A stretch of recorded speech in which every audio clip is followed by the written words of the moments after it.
Good morning, ladies and gentlemen. You're very welcome to this session. I hope you've come to the right place. My name is John Lawlor. I'm Chief Executive Officer with Scouting Ireland. A Scout since I was 11 years of age. And I'm going to you some work that I did in Trinity College in Dublin up to last year. I'm a part-time PhD candidate, shortly to deliver. So, on my experience of scouting, do we have any teachers in the room? Oh my God. Do we have any educators in the room? That's everybody. I'm probably going to come across a little tough on teachers, and I've worked with a lot of teachers in my time in Trinity, and I hope you'll forgive me for that. My daughter is a primary school teacher, so she puts manners on if I'm really too tough on teachers, okay? So, in this discussion, we're going to patrol the border between formal and non-formal learning and look at some of the key issues. We're going to explore what that means in terms of opportunity for scouting and what it speaks to in terms of 21st century learning. I want to start the discussion today. By the way, this is not going to be like a PhD presentation. If you really want my research questions, I'll tell you afterwards. They change every other week. They always adjust depending on the results. That's the way it works. So I'm happy to do that or share any of the papers with you, but this is much more a discussion about what's important to us in scouting and what I might have drawn from my work. So I want to start with a little story. Our own Venture Scout unit went on a trip to County Down last February, 12 months. And we organised this trip to a cottage owned by a friend of mine. Mike has been renting this cottage for about 30 years. If you're not a scout or a romantic, you won't like the sound of this place. It was built in the 1840s as a stone cottage. It is a tin roof now, a rain barrel for water, gas lights, and a spade for a toilet. Okay? This is the kind of place scouts go, and they leave their homes and bathrooms to do this. So we went up to County Down in the Mourns in February. I don't know why we keep going there in February. Some of my friends said, why don't we go there in June? So we went in February, a cold, crisp Friday night, and we worked our way up the slopes of Slieve Donard, a beautiful mountain that sweeps down to the sea. That's all the song says. And it took us a good hike to get up, and when we got to the cottage and we opened it up, the scouts set up their small tents. We had nine of our young people with us. They set up their small tents, and then they got out their small stoves, you know, the Trangia stoves, the little methylated spirit stoves to cook the dinner. They got going on that while we got a fire going in the cottage. And they cooked their dinner.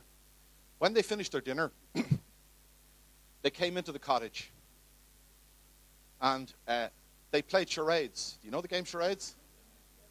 We all make a fool of ourselves acting out, you know, 2 words, rhymes with, all that stuff, you know. So we did that, a game as old as time, and then we sang. And they sang until then it came to bed, and we said, okay, we're hiking tomorrow morning, so we really need to get some rest. And when we went outside, the moon had come up, and the moon was massive. And the moon was over the sea, and the sea was silver. And half the mountainside was silver. And 9 young people stood in a row, and they looked out at this side on the sea and the moon. I hope you're getting the picture, you know. And they stood there in awe. And it was a really wonderful moment. And the sad part of this story is 2 of our Venture Scouts didn't go because they were cramming for a practice examination for what we call their junior certificate. Okay? Now, one of them happened to be my niece, so I've been giving my sister a hard time about that because she's now in art college and she'll never get that weekend back. And I've told this story a number of times in a number of forums, and I once told it to a group of parents. And I was trying to emphasize to them that there are other things besides what happens in classrooms and cramming for examinations. And I said it wouldn't happen in Finland. Because certainly the work that we had done on formal education, Finland was held up as our example because of its performance in OECD, in literacy and numeracy, in science and mathematics. And we don't believe it would happen in Finland, quite simply because they don't have a mid-exam in second level. They only have a finishing, a topping out exam, a baccalaureate type exam. And so that doesn't happen. So I guess that might give you some sense of the way I look at learning and look at education. Chris Lonsdale, in his keynote, spoke about the Victorian classroom. How many of you guys were taught in a classroom like this? Okay. So was my father, and so are my children. Okay? I was talking to somebody earlier. I call this a Victorian classroom. It's an Irish thing. We blame everything on the Brits. But in fact, somebody said to me it's also Prussian. And this classroom was designed over 100 years ago, maybe 120 years ago or so. Now, we took it to Ireland, of course, and we made it our own, and then we exported it over the world. So we brought secondary education to Botswana and to India, and with priests and nuns and brothers. And Australia, of course. So we spread this all over the world, so we feel some sense of responsibility. Okay? So if they're teaching like this in Kenya, there's probably an Irish nun or an Irish priest that had something to do with it. Okay? And it still goes on like this. And the problem is, it depends on somebody up at the front you can't see in the photograph. And there was a famous poem about the schoolmaster, the village schoolmaster, Goldsmith, and it said, "And still they gazed, and still the wonder grew, that one small head could carry all he knew." We were totally dependent on the master to have the information. In the States, they call this system a cells and bells system. So the idea of the cell is that's the classroom, maybe even smaller than this, and that's the cell. And when the bell rings, learning begins. And when the bell rings, learning stops. And that's what we depend on. And a good class, of course, is a silent class. That's a good class. The best teachers are the ones who maintain silent classes. Keep it in the store, Dr. Khaled said, I think. Is that right? So the cells and bells define when learning starts and begins. Now, of course, this is the train wreck coming. In the 21st century, we're demanding that we have independent, innovative, critical thinkers. How are we going to get them from that kind of classroom? The ingredients are completely wrong. We might as well be trying to make Christmas cake from sand and cement. The ingredients are just wrong. Shut up and listen doesn't work in terms of promoting idea making. That's basically it. Okay. Recent study at MIT. I couldn't resist this graph. This was brain activity of students through a day. I don't know if you can see, it's a little bit blurry, but the important thing to see here is this is the kids through the day in the lab, watching TV, not so good. When they're sleeping, interesting, I don't know what's going on here. But when it came to class time, they're flatlining. Okay? They're flatlining in class. All you teachers, are you finding they're flatlining in class? They are. Streaming, this is something we do in Irish schools, secondary schools particularly. And it was something in the old days, we used to have an A class, a B class, and they still talk about the C class. Okay? And that was to decide who was academic, who might go either way, and who definitely wasn't. Okay? So we streamed them.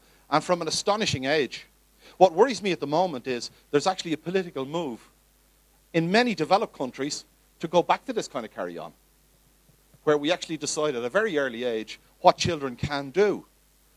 The problem with streaming is, and putting all the smart kids into one group, we lose all sorts of opportunity and affordances. And if I could you imagine a scout leader putting all the smart kids in one patrol? It wouldn't be a brilliant idea, but we do it all the time in formal education. So streaming is a really big problem for us. Yep. Sorry, was a question, no? Okay. This is about the learning relationship, and it's my tugboat and barge analogy.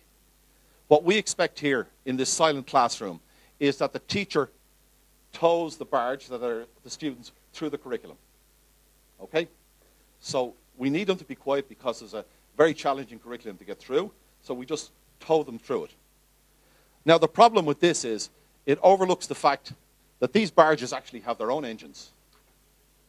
and we're not using them at all, except idle to keep the lights on. And if the MIT graph is right, we're not even doing that. Okay? So it's a tugboat and barge relationship. Now, I don't know if you were like me in school, but I did a lot of daydreaming. And this poor kid, of course, is looking out the window, what's going on, while over here we have standardized testing. And there's a big battle going on in education about whether standardized testing is a good idea. It's certainly not working in Ireland, because the outputs we're seeing are our literacy levels are stuck at 1980, in spite of vast amounts of more standardized testing. And of course, we don't want to leave the child behind.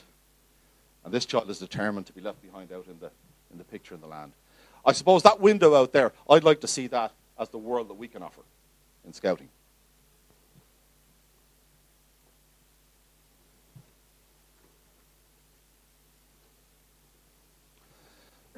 Where's this, guys? I'm going to ask my friends from Australia. Melbourne, 1890. Okay. I can't believe we dressed kids up like this, but we did. And this was 1890, back to the same Victorian classroom. Now, this is a computer science lab in a modern school in 2009.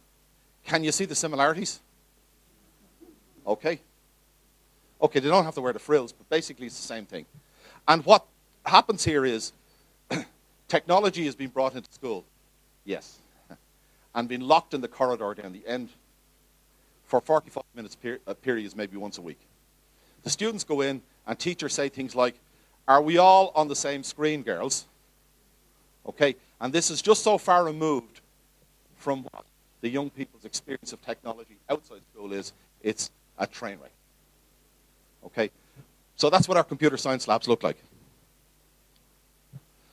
Maria Montessori had something to say about this.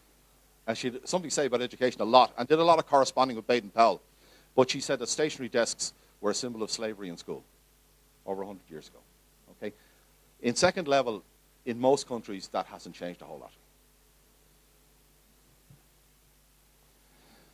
The problem is, of course, that the young people are detaching, and they'll stop believing the information they're offered, and they'll stop assimilating it. So this technological issue is a real pressure point, and where they draw their information from.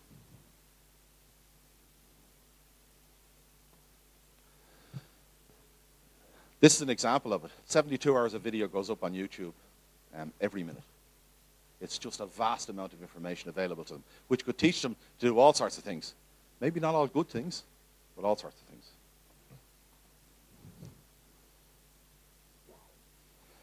And we have this question of 21st century learning. And what does that mean? What sort of skills are we talking about? It's got a mention in a number of keynotes so far. And the first interactive bit I'm going to ask here, I'm going to ask my lovely assistant, Collie, to help. On your feet, Collie. So would you guys call out some of the skills that we'd want for 21st century? Anybody help me? 21st century learning skills. Problem solving. Self-regulation. Collie, you're not writing fast enough. I don't think I'm going to need my list here. They're already ahead of me. Innovation. Communication. Self-regulation, I heard. Innovation. Critical thinking. Thank you, Dominique. Creativity. Relaxation. Non-aggressive competition. Very interesting, Kingsley. Thank you. Self-belief. Confidence, yeah. Absolutely. Resilience.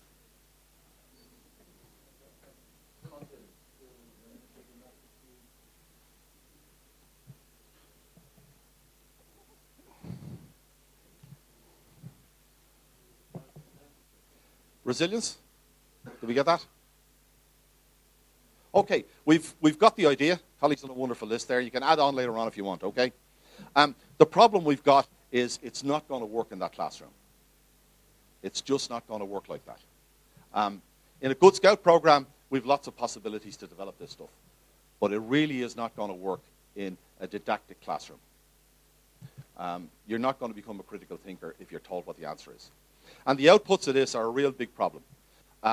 In school, they're drilled for this. When they get to college, if you speak to college lecturers from theology to computer science, they'll all tell you the kids are not college ready. That's a common theme across universities across the world. And what they say is they want the answers. So they come in, all this idea of a Socratic dialogue doesn't happen. Undergraduates want the answers that are going to be on the questions on their undergraduate examinations. So the problem is that it perpetuates that then, and it's a frustration for our academics. And then, of course, when they come out of college with the degree, Google doesn't want them. And that's a problem we've got, because they can't innovate, they can't think creatively, they can't communicate, they're not used to presenting their ideas. So it's a real, real problem. So my argument is that formal education is reaching a critical crossroads on this. And they've got to figure out what to do. And the problem is they have no tradition in it. If I just take a topic like leadership, and if you Google education and leadership, you'll see lots of papers about how to run a school. You won't see ideas about how to develop leadership in young people. That's a problem. Larry Mickelson gets the credit for inventing team-based learning in 1978. I think nobody heard about Baden-Powell in 1908. So we were ahead of the game here. And that's what I'll move to next. There is an opportunity for us to exploit those wonderful chances that young people can get through the Scout method to develop these kind of 21st century learning skills. I think for us, we need to see ourselves as the experts in this space, not being dragged after where formal education is to fill in the bits they can't do, but to offer real expertise in how this could be done. Paul Revell is a professor of education in Harvard, and he speaks about the 80% out of school time and the importance of this 80% out of school time and the influence on young people of what happens in that out of school time. So this idea of complementarity is something we should really look at. How can we provide that complementarity to what might be an educational experience that lacks the issues to deliver on the 21st century learning skills?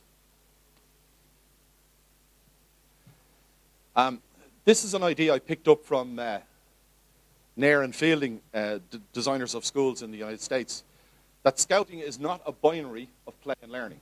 Remember the cells and bells? The bell goes off, learning starts. The bell rings, learning stops. That's not the way it works for us. Whether they're cooking a meal, playing a game, teaching Cub Scouts, it's all learning.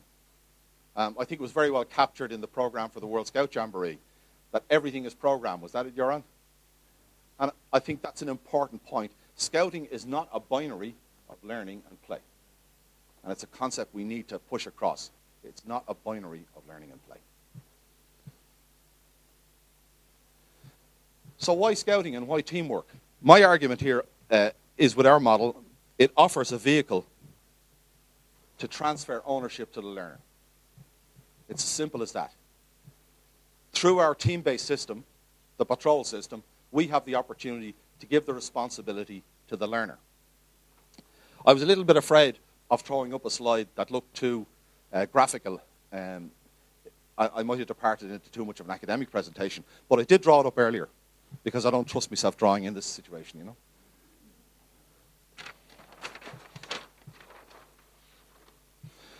So this is a pretty simple idea.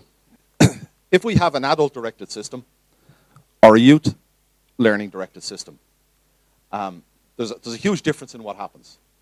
If we can get the adult to let go, this is a very scary space for adults, particularly scary for teachers to let go. But if you want somebody to step up, you have to step back. When that happens, the learner confidence and their intrinsic motivation rises. This is very well proven in research. If you give control to the learner, intrinsic motivation goes up. And ironically, although the teacher or the adult might have to let go, ultimately they have far more influence with the learner because of a much deeper influence. So I hope you'll forgive me sharing what's a relatively simple idea. It's about letting go and exerting influence in a different way than direction. Okay? Peer learning is another thing that's lost completely when we have everybody sitting in rows and they're not allowed to talk to each other. Somebody said in one of the keynotes, if they collaborate, it's called cheating. Whereas if you see kids on the way to school and somebody hasn't got an assignment done or homework done, you'd see other kids helping them to do it. You know, in a wonderful way, but we call that cheating. Okay, so peer learning is really important. And Vygotsky spoke about this zone of proximal development. It's a very fancy term. You have to throw that out if you're going to impress them in Trinity, I can tell you. But the idea is that it's easier to learn from somebody who's nearer to you in knowledge. Okay? So if it's that patrol leader or the scout who already has a skill, it's easier to learn that way than somebody who seems so high up and talks above you. And that's coming clearly through in research. So our peer learning approach is really powerful. And it won't work in a didactic classroom. It simply won't. So peer learning will be one of our great advantages. I want to talk a little bit about learning space now. I came across an analogy that really appealed to me from David Thornburg. He wrote a book called Campfires in Cyberspace. You could look it up, Campfires in Cyberspace. Anybody seen it?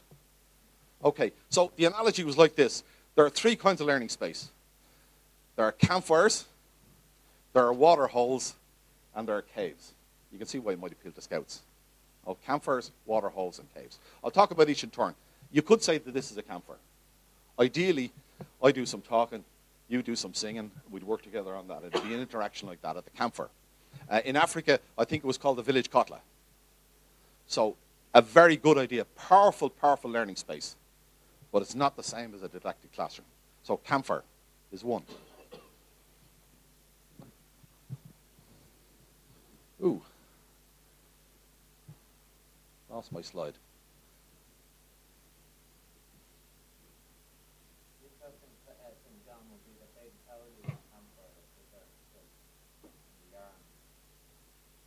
Yeah, I think it's a really important point that the storytelling and the flash on a bit here.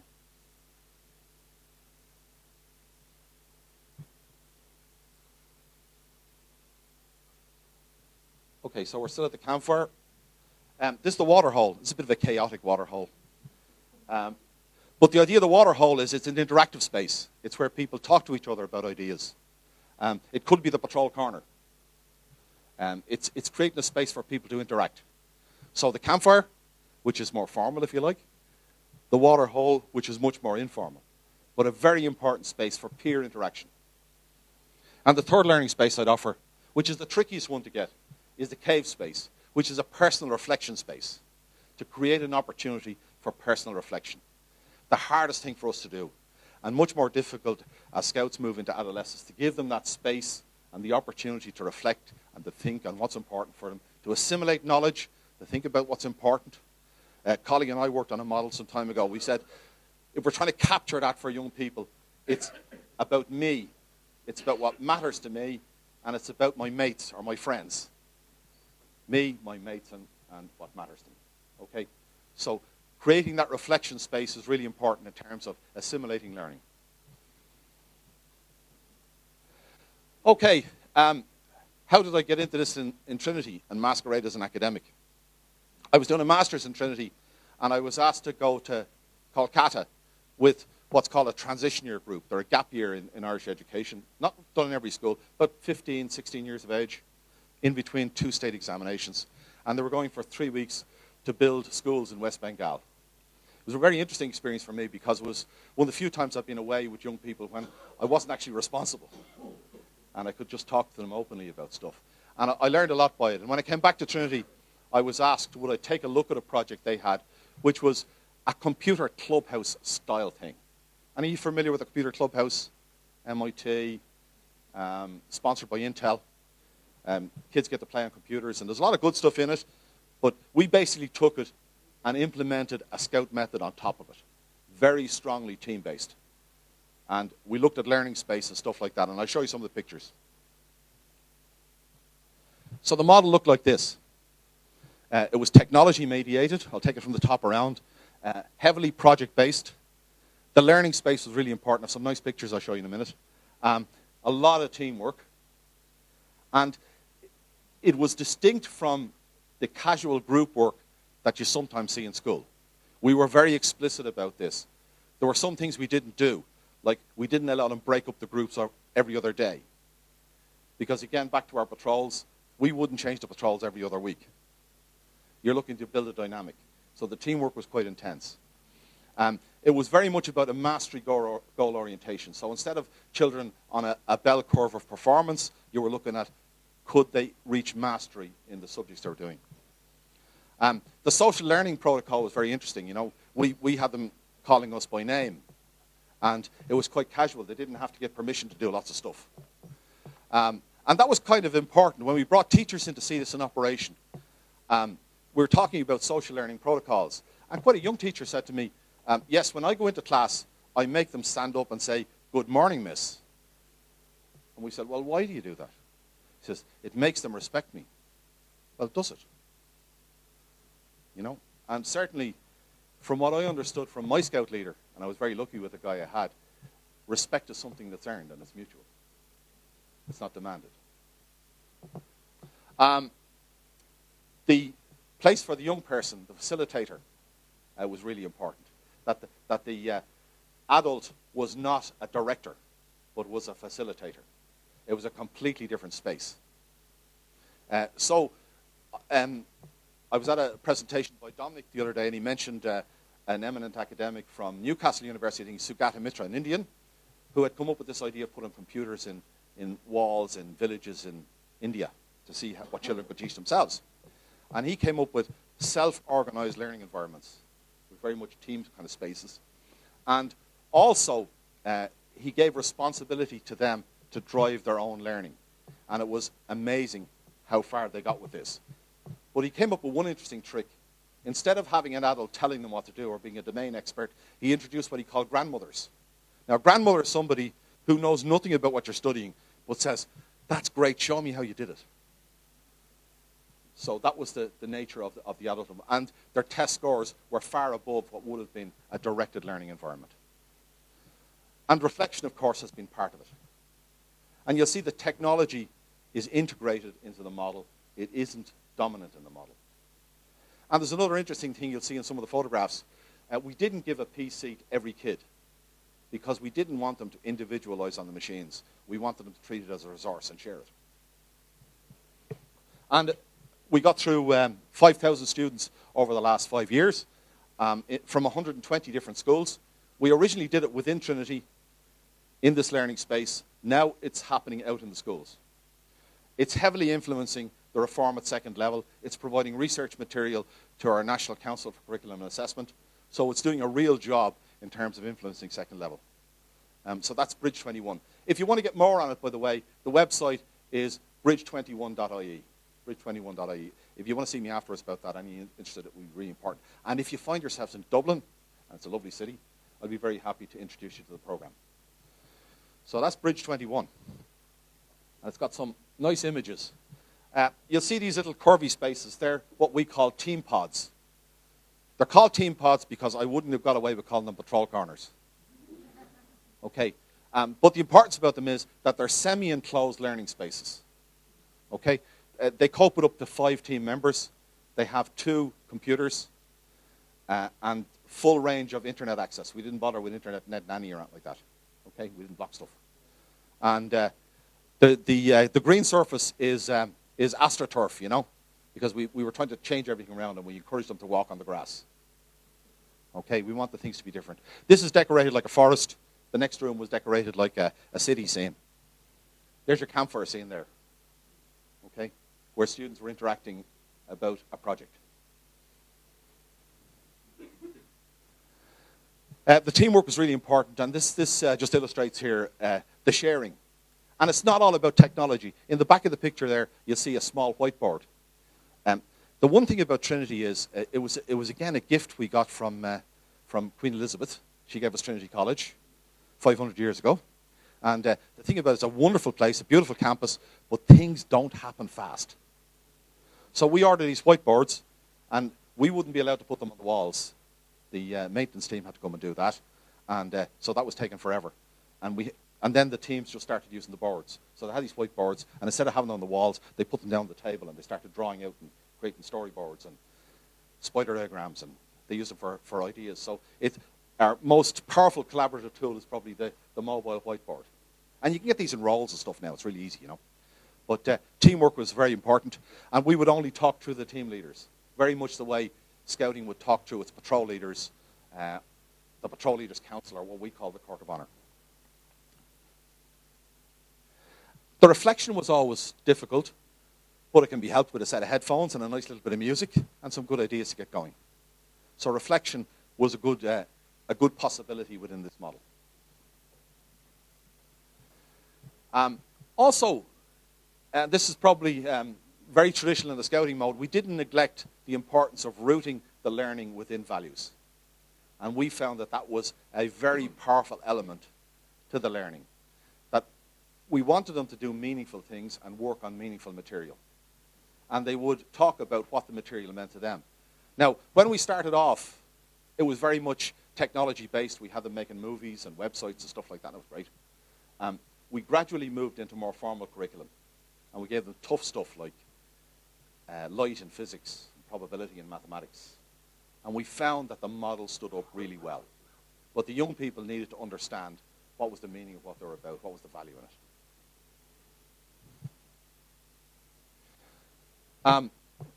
The problem, if you like, and the dilemma between what we do and what's generally applied in formal education, I know I've talked a lot about second level because it's what I know most about, is that Scouting has followed educational theory through accident or design. From the time Baden-Powell interacted with Montessori 100 years ago about this, Scouting has applied a method that was consistent with that theory. The problem that formal education and the challenge it has is it's divorced itself from its own theory. They have wonderful theorists like Vygotsky and Piaget and Montessori. Any of you who went through teacher training college will have got all this stuff. Now, it's impossible to imagine medical practice separated from medical theory, or engineering practice separated from engineering theory.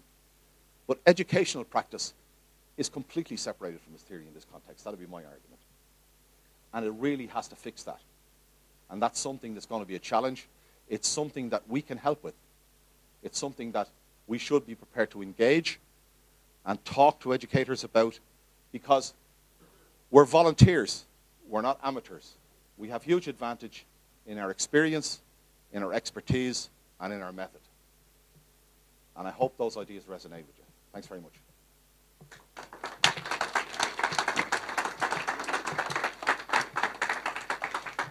Now I think we've got time for questions.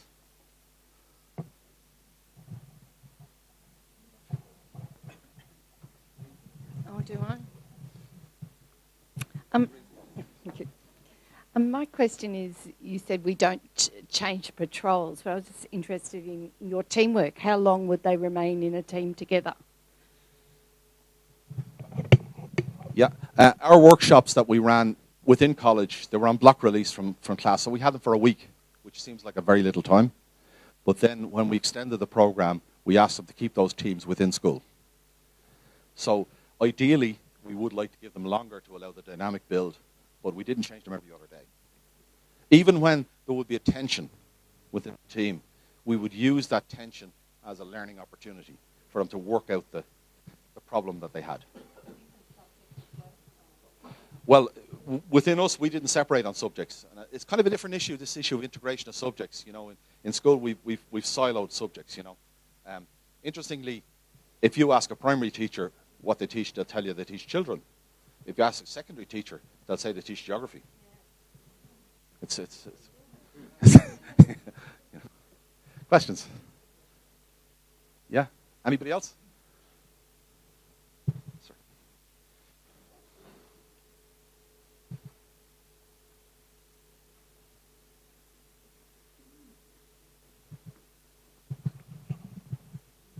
Hello everyone. My name is Muhammad Shukri from Brunei Darussalam. In my country, we right now introducing a education system. We call it SPN 21. In English, they call it the educational system for 21st century. So I have a question for you, sir. Yes. There are two actually. All right. Looking at your slide, I'm wondering, does your new education system work for all level of classes and student? I mean, ideal student, like the good student and the poor student. Does the system works for all levels in the school? The second one is, did you encourage the student to promoted to the next class, even though the student did very poor in the examination, but the student attend the class every day. That's all. Okay. In general, the empirical... Yes? All right. Thank you very much, John. It was a really eye-opener and a very important move. This is the same thing we were talking about in scouting, in education. We need to reform. My question is concerning content-based education, formal education, where you have to prepare students to enter into university, to enter into secondary sections. How do you approach that? Like, how do teachers do content in this type of setting? Isn't it too costly? Isn't it too expensive to do it? Yeah. It's very early days for us, just to come back on your question on both. And we don't have the empirical data within our project to say. We believe, those of us who worked on the program, that actually the test results will be better. And early indications are that it is so. The other thing, it appears as if they can assimilate content much faster than we could deliver it in a traditional classroom. So the depth of learning, and these are just indicators, and I would give a health warning with it, the depth of learning seems to be better, and it does appear as if they can deal with content much faster. So I don't know if that really answers the question. In terms of promoting students that are weak, I think when I talk to teachers about this issue of the gap between theory and practice, they seem to accept that in general. And then they say, but, and the next sentence always involves the word system. So it's important to remember that what we have is a system, and that it serves the system for the students to graduate from class to class, irrespective of their development levels. That's slightly off my own model, but that is a challenge in that young people learn at different rates.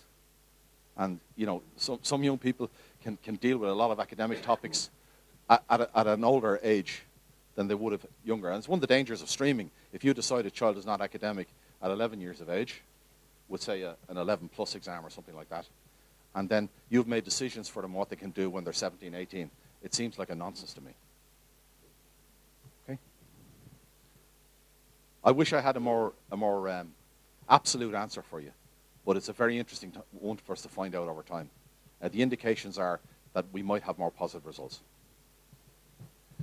Anybody else? Kingsley. Kingsley Davis, Leader Trainer Australia. You mentioned earlier on that when you reduce control, then the learning curve increases rapidly. Could you indicate the position of motivation where you have an adult and they see an immediate practical use for the information and they're very keen learners? The students may have passing of exams or promotion or whatever. How do you see the role of motivation in increasing the learning? Thanks, Kingsley. I believe actually the issue of intrinsic motivation is critical, because the model that we described, the Victorian model, is essentially dependent on extrinsic motivation. In other words, the student being afraid of failure and what the consequences of that are. Or I suppose if you look at positively, the possibilities of success if they cram. Whereas intrinsic motivation is getting at the love of learning or the excitement they get from learning something new. And indications from us that we're driving up intrinsic motivation enormously through this. That because we're handing ownership of the learning to the learner, intrinsic motivation is immediately on the rise. So I don't know if that answers Kingsley, but all the indications are that intrinsic motivation is very strong. We have a recent paper on that one.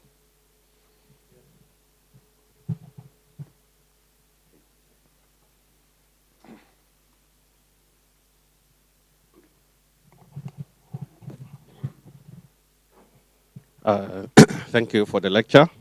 It is very important, and I am really very happy. My name is Reverend Emmanuel Sokiri Lugar from South Sudan Scout Association, a newly created or newly joined NCO in the world. But I have two questions. One, to be leaders, not followers. How it can be, because the scouting is based on the patrols and leaders, scout leaders, and then patrol system. The other question is complementarity. 80% drop out of schools. How can or how do we complement this? Thank you very much. Thank you very much for the very practical questions. I believe that this conference, for instance, starts to address how we can change things. Because as we assert our role in education, that's very important. So I think there's a global agenda here. I believe there's a national agenda. In Ireland, we have directly engaged with our Department of Education about what we can offer in this space. We're very lucky to have a Minister for Education who's open to that. He had 2 children in Scouts, that helped. So I think that engaging at national level is important, and finding space for non-formal learning within the curriculum. The story I told at the beginning about the kids cramming on the weekend and missing a wonderful opportunity like that. We need to engage with education and say, guys, this is important. And something I didn't speak about is parents and how they regard education. You know, very often parents are frightened into spending a lot of money to get very limited results in terms of what the impact is on the young people. And interesting research was done in University College Dublin that the further you go up the income train, the more parents think they can buy an education. Okay? And I really think this is something that we constantly have to engage with the parents who engage with us, that there's more about this than what goes on. And it isn't about paying for extra tutoring for your child if you want them to be successful. I think we've a big story here to sell, and I think we need to occupy some of this space in a very practical way. I hope that answers the question. Holly. So John, my question rests around the 21st century skills, which I listed on the board from your contributions. So if you look at education at the moment, we go through a series of subjects: history, geography, maths, whatever those subjects are. And yet we have identified that the 21st century skills are these, or employers or other people are identifying this. So are we going to end up with a system, or what's your observations, John? Are we now going to have a subject called critical thinking in school? Are we going to have a subject called confidence building? And how are they going to, because you know the system, John. The system is, how do we examine each of those skills, and how do we do the exam at the end to get the points for it? So how, it comes back probably to this thing of engagement of scouts. Can we have a partnership with the schools to say we can do the soft stuff or the hard stuff or whatever, you know? So. Thanks, Collie. I think Dr. Khaled actually in his keynote this morning he talked about projects, and project-based working is the model to do this stuff. If young people work on projects, they pick up a lot of these skills. If the projects are skillfully designed. And not only that, they can cut across elements of the curriculum. So it's not impossible to have biology linked with geography, for instance. You know, an environmental project would do that very well. And so I think there's good possibilities to do that. In terms of engagement, our own ministry has agreed to new 100-hour courses that are rooted in non-formal learning, that are credited then on the state system. Right, first, I'll gladly admit to being an amateur in the original sense of one who loves what he's doing. I do love being a scout leader. Secondly, when we talk about the meaning of the learning and the students finding the meaning of what they learn, I'm curious what you do about the way different children have to find their own different meanings. The reason I'm asking this is because I was one of the perhaps rare kids, but I'm not unique. I don't ever believe I'm unique. who actually thought that abstract math and physics were great just because of the theory and without any relation to practicality, because that was rather boring.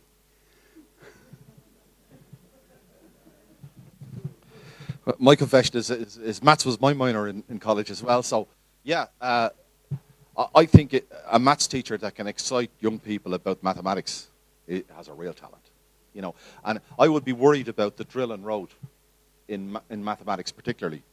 You know, there's a comedian in Ireland and he tells a great story. And he said that the teacher came into the room, and the way he used to work in that old classroom picture is that the smarter kids tended to be at the front, and as you worked your way back through the rows, the kids that were finding it tough going were at the back, you know. So he came in to check tables with them, you know. And they started off in the front, 2 1s are 2, 2 2s are 4, 2, and so on. And they worked their way back to 6 1s are 6, 6 2s are 12. And by the time they got to the poor guy at the back, he was terrified. He was waiting for this to come to him. He was up to 12 times tables, and he went 12 1s are 12, 12 2s are another 12. And then he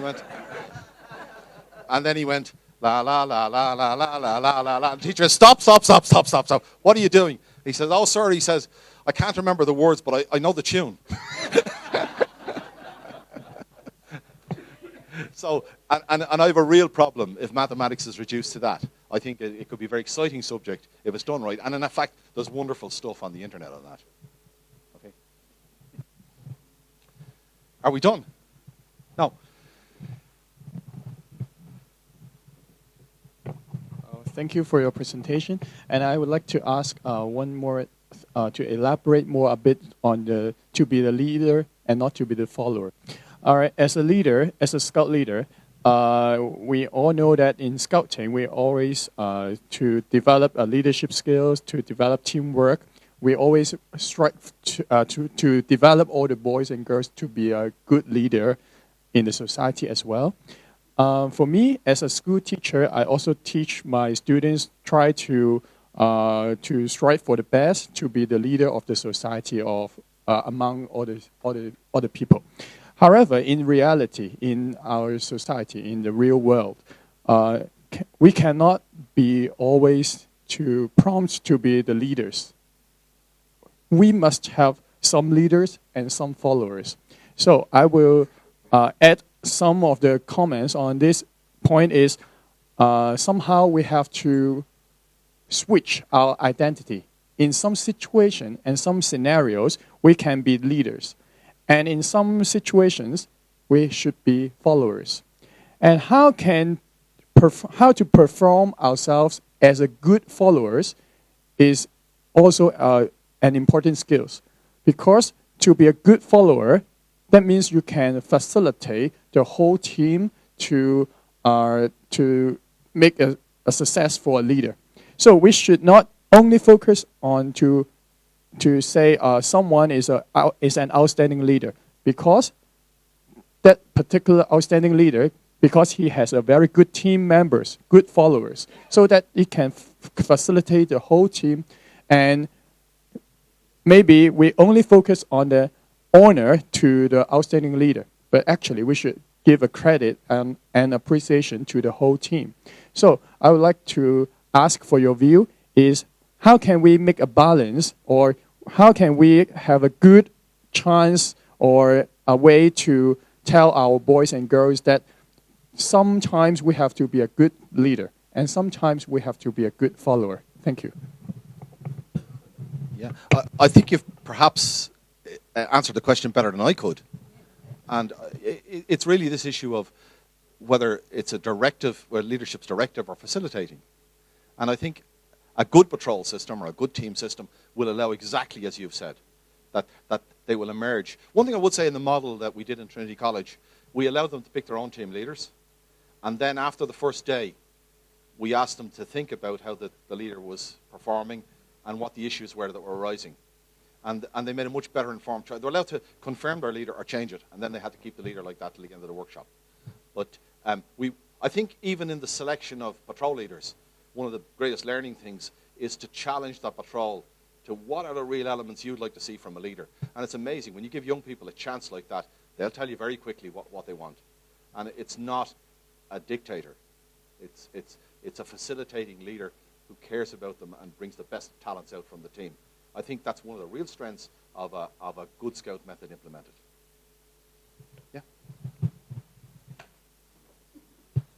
Well, I just wanted to add that as in the recent discussion paper by the 21st Century Leadership Working Group in WSEC, one of the ways, the way leadership is defined there is something that is exhibited not just by one leader having a role, but as actually the collaborative process in the group, so that everybody in the group, whether their formal role is leader or follower, exhibit and learn leadership.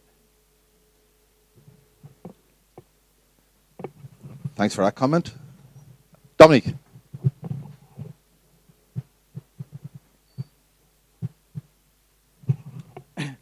There was a French educationalist called Célestin Freinet who said every child should have the chance to show in what is performing.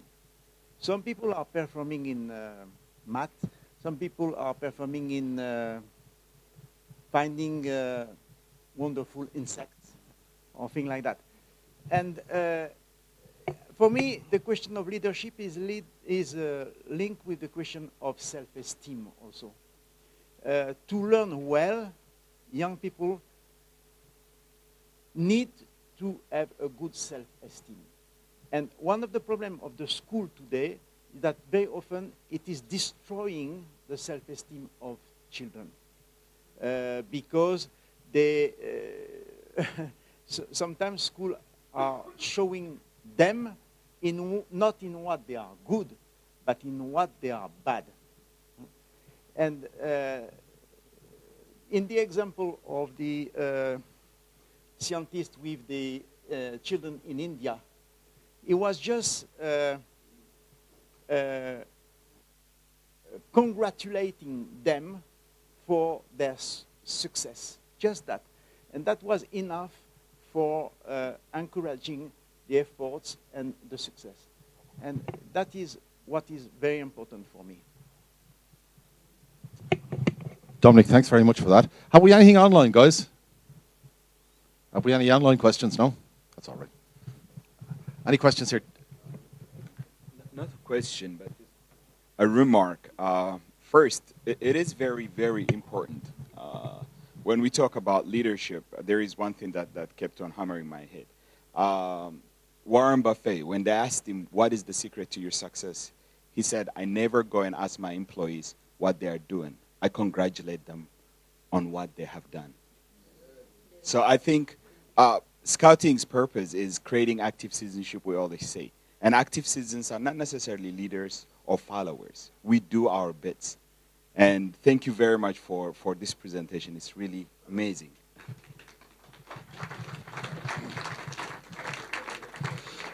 If there's one final thought that I could leave you with, I couldn't resist going back to one of our Irish Nobel laureates, William Butler Yeats, and he said education is not the filling of a pail or a bucket, if you like, it's the lighting of a fire. And I think as Scout leaders, we can identify with the power of lighting a fire. That's our chance. There's philosophically two different ways to work with young people. There's policing and control, and then there's the way that works, which is trust and responsibility. I think our educational method needs to stay firmly in that space, and we have a big message for formal education in this, and we should try to make them listen. Thanks very much.